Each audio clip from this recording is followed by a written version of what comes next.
Welcome back to Lake Life Lowdown, where we dive into the people, places, and stories that make Lake of the Ozarks more than just a zip code. It's a lifestyle. In this episode, I'm joined by Casey Collins, broker and manager at RE/MAX Lake of the Ozarks. He's the guy who keeps the ship afloat, knows this business inside and out, and still finds time to enjoy lake life on the water. We're talking real estate trends, what it really takes to lead a top-performing brokerage, and the kinds of stories you don't hear at your average team meeting. Let's get into it. Welcome back to a new episode of Lake Life Lowdown, and I am here with Casey Collins. There. Casey is the broker manager for RE/MAX Lake of the Ozarks. That's right. He's running the show over here. So I want to give him some questions today to better explain who he is, what role he plays, and why he plays it. So welcome aboard. Thank you. I'm Okay. really nervous. We didn't rehearse any of this. Okay. Let's go for it. Okay. Just jump right in. We are. This Okay. is rapid fire, All coming right. right at you. How did you get started in real estate? Oh, boy. So, actually, my dad was a real estate broker. Unfortunately, he passed away when I was 11. So, I didn't get into real estate when I was 11, of course. Right. When he passed away, my granddad actually took over my dad's real estate company and had that combined with an insurance company. And when I was about, 25 or so, I started getting interested in what Grandpa was doing. Long story short, I'm not going to bore you with all the details. I got into real estate with him. Now, he'd only had one real estate transaction in the previous 36 months before I started working for him. So we had to turn that whole thing around, but it was fun. 1 in 36 months. Yeah, he was, his market share in that town was 0.01%. And where was this at? In Beatrice, Nebraska. It's a town of about 12,000 people just south of Lincoln. Well, what brought you to RE/MAX? Okay, so fast forward a little bit. My granddad aged more and got out of the business. I took over the real estate company that was doing really well at the time. And then 2008 hit. And that was when the subprime lending market just burst and everything went haywire. Banks went bankrupt. And so home sales were really, really off, of course. About 50% of them were some sort of a distressed sale. So it was a really tough market. That's a classy way to put it. Yeah, distressed. Yeah. Which means in the tank, Yeah. foreclosures and short sales, things like that. So I saw my personal income dwindle. And I thought, I've always loved the lake and I love the real estate there and things are a lot more expensive. So here's an easy idea. I'll just move down the lake and start selling real estate down there Oh, yeah. and, have more income or make the same income doing less. And that didn't work out very well. But It wasn't just that easy? it wasn't just that easy. I worked for Jane Kelly in 2009 and a little bit of 2010. She taught me a million things that I still use today.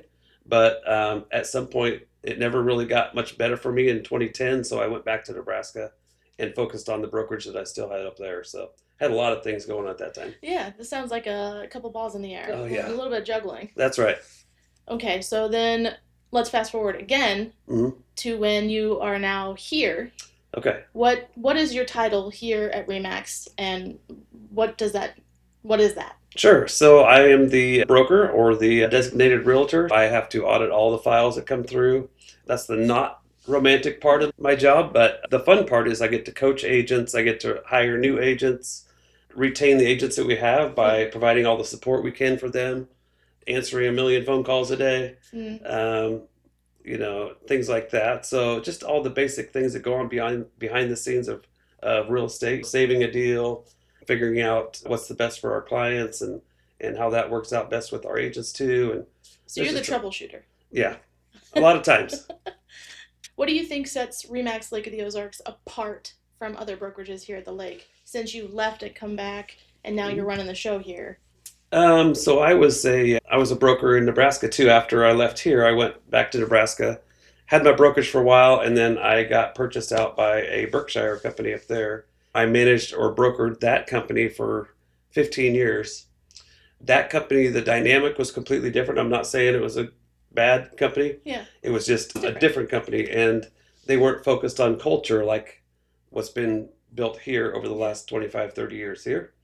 And so coming down here, the culture that we have at RE/MAX Lake of the Ozarks and the training that is offered almost on the daily here. Yeah. And it's all local training by brokers that are local. In our market. We got Jeff Krantz and Jason Whittle in our market, Yeah. Those are two of the main trainers here, and myself. So everything pertains to the lake. It's not just nationwide training, and it's really, really good. I think that really sets us apart. You always hear people say that that the Lake of the Ozarks is in a bubble. Um, how does our market? I don't want to surprise you with a random question, but how does our market compare to that bubble? Why do people say we're in a bubble here? Well, I think things have slowed down a little bit since, well, I know they've slowed down a little bit since COVID. Yeah. Um, Nothing drastic and nothing dire, Mm-mm. but things are more normalized now. So a normal market's about 6 months on the market if you list your property.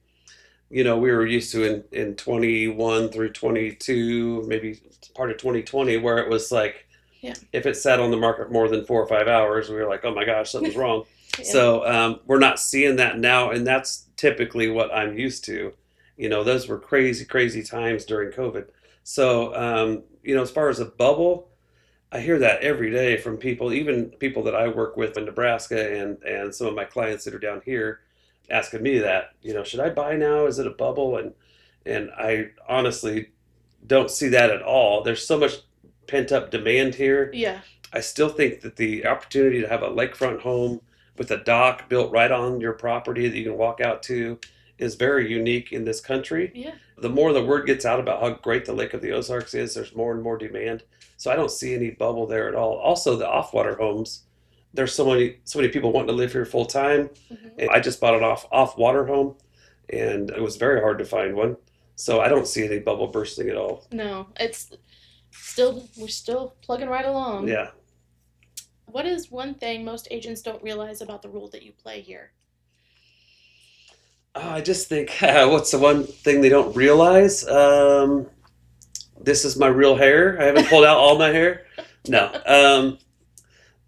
I think just all the things that go on behind the scenes that we work, when I say we, me and the admin team and the brokers, all the late night phone calls that we make when we truly, truly care about our agents and our company. Yeah. And we're constantly working on it, how to evolve into a better company. I think they don't realize how much goes on beyond, and we're not asking for a thanks or anything, but we're just saying, Yeah.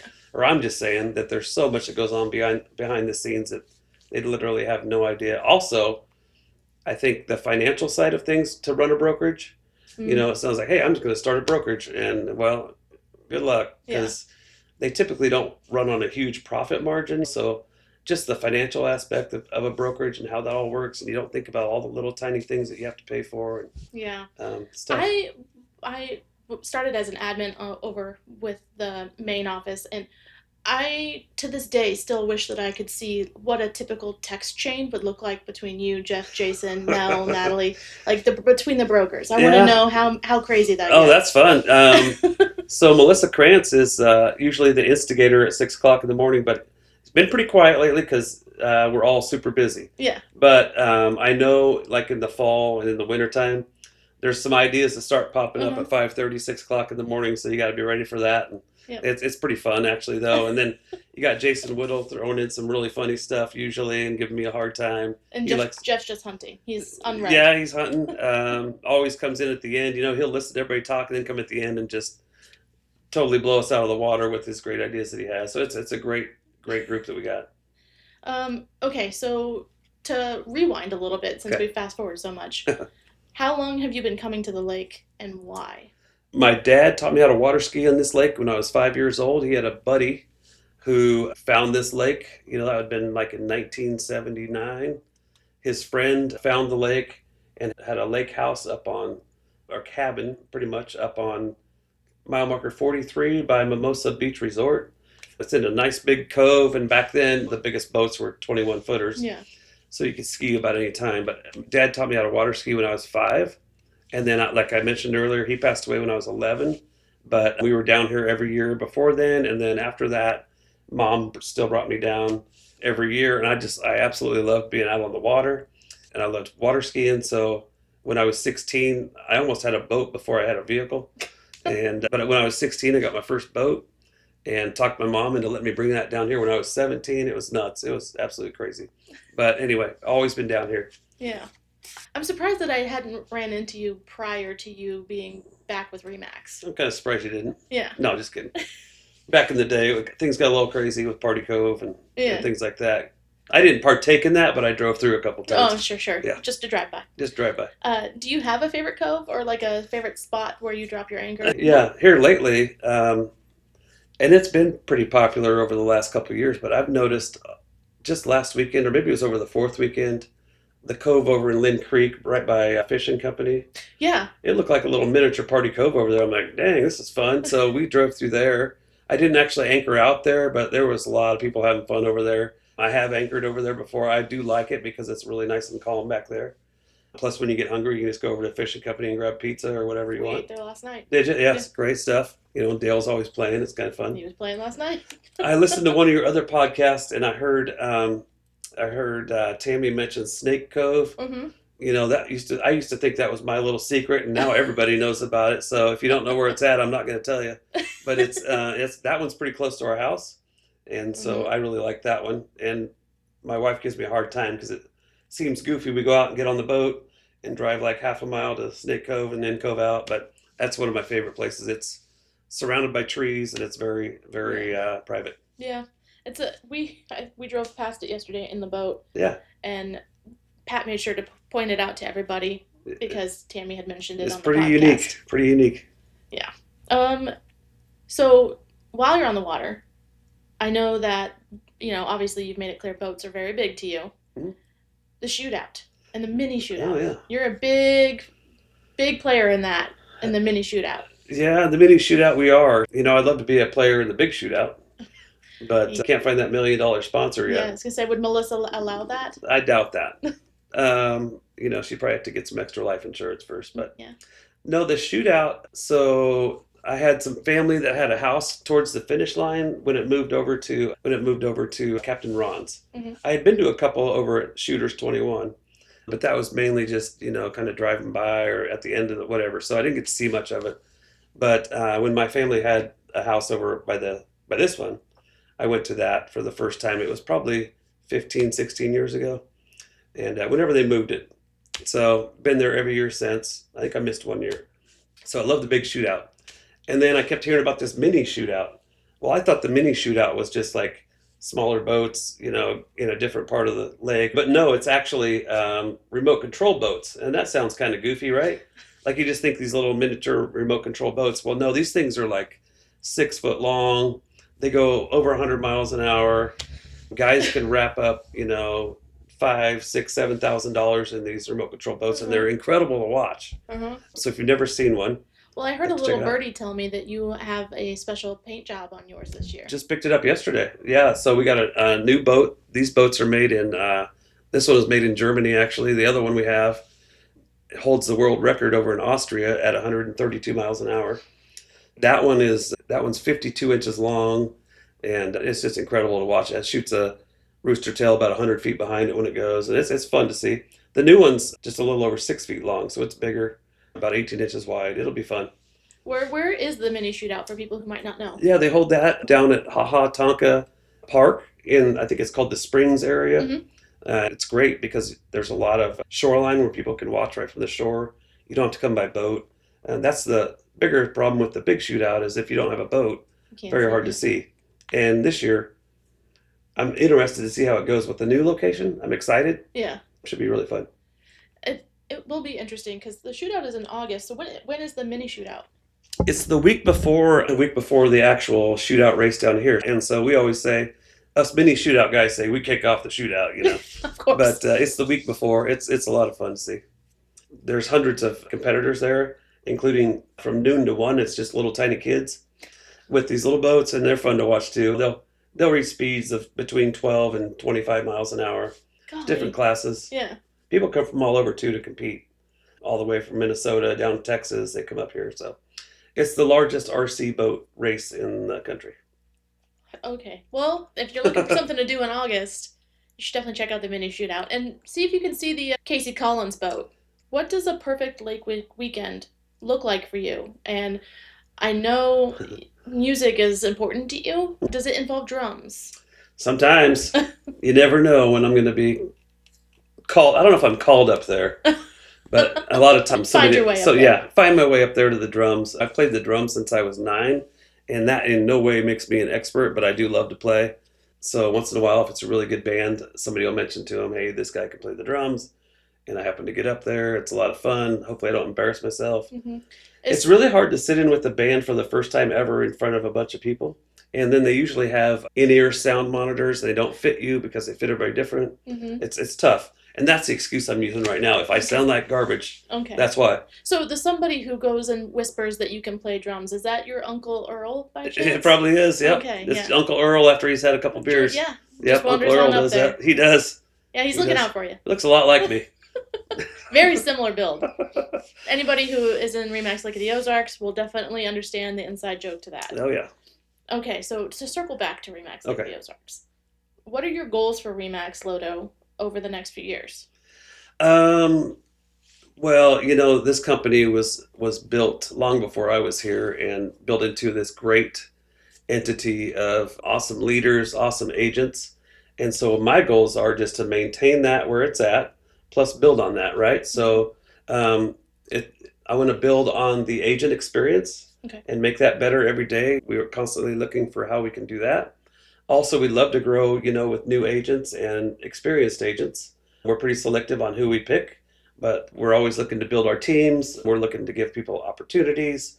I love changing lives. So if I can find somebody that's kind of here and they've hit a ceiling, I love to have that conversation with them and say, hey, this is how we at RE/MAX Lake of the Ozarks and myself and the other brokers can help you, double that or triple that income in the next couple of years. Yeah. And then when it happens, it's awesome. Yeah. You guys definitely take it very serious. It is definitely a passion. It is, almost to a fault. So what excites you the most about where RE/MAX is going? Just the opportunity of growth that we have here. There's a lot of room for growth. We don't want to grow really, really fast, but we want to grow smart. And I like that the owners of the company are on the same board, same sounding board that I am. We want to be all on the same level, I guess is what I should say. Yeah. And they understand that growth takes time. We have grown already, the first year that I'm here, but we're looking to grow for sure.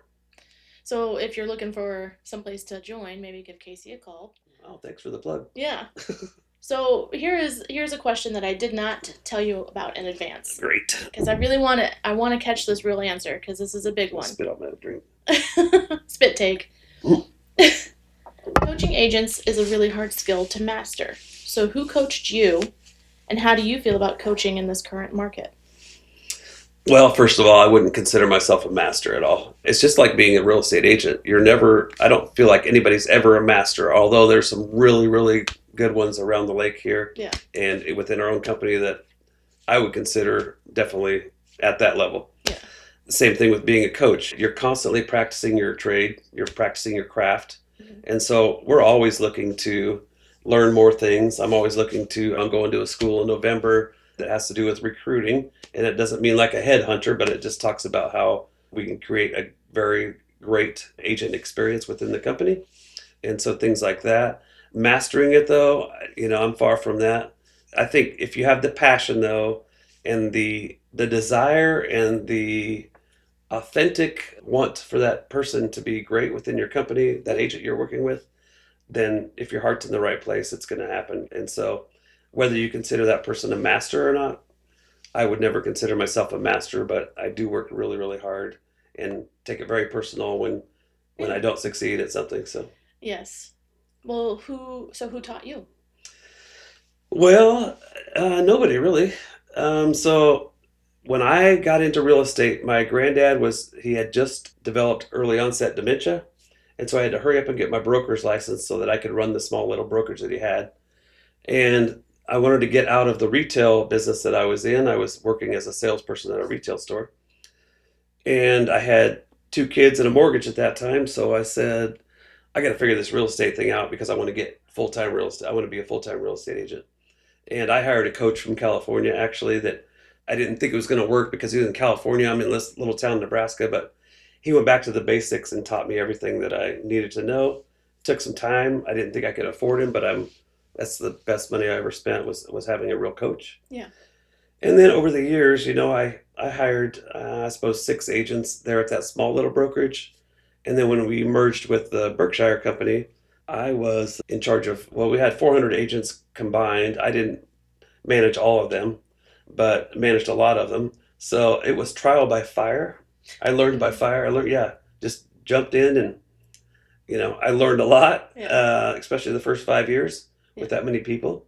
I think just the experience is what's taught me. Yeah. So you definitely, you can see the passion. So whenever we have trainings with Casey, he always takes it very serious. He's always very open for feedback. He's always very responsive to your questions. And if you don't know, I know personally, you find a way to get the answer. Thank you. Yeah. So that is appreciated. So if you're looking for somebody to coach you, again, give Casey a call. Okay, so here's my rapid fires. Okay, let's do some funny ones. What's your favorite boat snack? My favorite boat snack, not Cheetos or Doritos or anything that gets orange stuff all over the boat. Yeah. I like beef jerky with paper towels. You know what I really like is when my wife Melissa takes the Hawaiian rolls and slices them in half and then makes sandwiches and puts them back in the bag. And then because they kind of stay warm and they're really good. Actually, they're supposed to stay cold, but whatever. If you weren't an agent, what would you be? Well, I think this year there was a big opportunity that I missed by being a real estate broker, and that's the Foo Fighters need a new drummer. Yes. So that's probably what I would be doing. Of course. I see it. I mean, it's just... Yes. Definitely the Foo Fighters drummer. No Speaking questions. of that, what was the first concert you ever went to? Actually, I wanted to be a center fielder for the White Sox. Okay. And not because they were any good, but I thought their uniforms were really cool. That makes total sense for you. Yeah. And they'd probably be a lot worse if I was playing for them anyway. Well, you'd get to wear your white pants. That's for sure. That's another inside joke. First concert? Iron Maiden. Iron Maiden. I was 12 years old. Okay. My dad had just passed away, and so I was spending time with people I probably shouldn't have been. And this kid who was my age, his mom said, "Oh, I'm going to take you guys to a concert." I did ask Tammy and I asked Julie, what is the strangest negotiation you've ever had to make to save a deal? I'm thinking back more when I was an agent than a broker, but we wear many hats, right? Yeah. I could tell you about a really strange closing we had in Lincoln, Nebraska one time, though. Well, let's hear it. It's closed. This house closed. Old house. I don't remember what street it was on. And I was not actually an agent for this transaction, but I was working at the brokerage. And one of the managers called us all the rest of us managers, said, "You're not going to believe this one." So this house had closed a week prior. And one of the neighbors came over and said, "There's somebody buried in the basement, right?" Oh my gosh. And so the buyer was like, "What?" Well, the agent didn't know it, but the neighbor knew it because they had lived there for a very long time.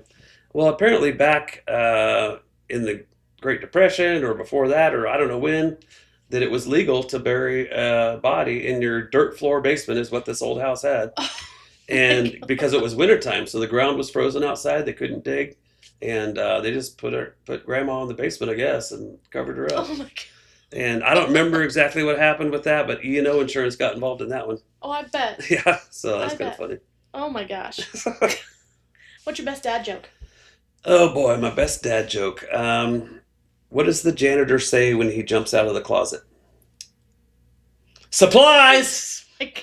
Oh, okay. All right, that's the quality of jokes you get with me. All right. Casey Collins, ladies and gentlemen, here all week. Yeah, here all week. Casey Collins. Yeah. How can people find you? How can they reach you if they want to become an agent or if they want more information about usually Fridays on the Papa Chubbies. There you go. And no, I'm just kidding. Well, right here at Remax Lake of the Ozarks, I'm here every day, Monday through Friday. My cell phone number is 402-223-8146. I'm not going to change that, even though maybe I should, because everybody thinks it's spam when I call them. Yeah. But I still have a lot of Nebraska contacts that I want to, maybe I'll have 2 phones. There you go. That's how important 2 numbers, 1 phone. Yeah. 2 numbers, 1. Can you do that? Yeah. Well, see, I'm learning something. Otherwise, email me at caseycollins.rmlodo@gmail.com. Yep. Or Foo Fighters Drummer 2025. Or Mini Shootout Winner 2025. That's Melissa. That's my wife. She won. Oh, Melissa. Yeah. So won. Melissa, my wife, actually is the one that won last year they have a women's division, and she was top speed last year. Nice. So yeah, so ignore everything that we talked about with Casey and stay tuned for Melissa Collins' episode. Absolutely. Much more exciting, and she's better to look at.